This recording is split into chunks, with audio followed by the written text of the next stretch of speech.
Hi everyone, I'm Siyok from Online Help Guide, and in this video I will show you how to scan QR codes from gallery using Bitget.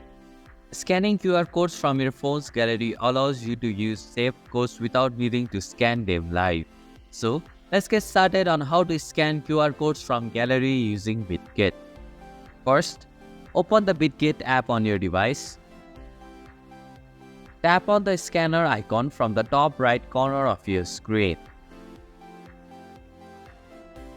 In the scanner interface, you will see the album option. Tap on it. From your mobile gallery, select the QR code you want to scan and tap on it. The app will automatically scan the QR code. And this is how you can scan QR codes from gallery using Bitget. Thank you for watching Online Help Guide. Hope this video was helpful. If it was, then hit the like button and comment down if you have any questions or feedback. Also, if you are new to our channel, please subscribe and hit the bell icon so that you won't miss our upcoming videos.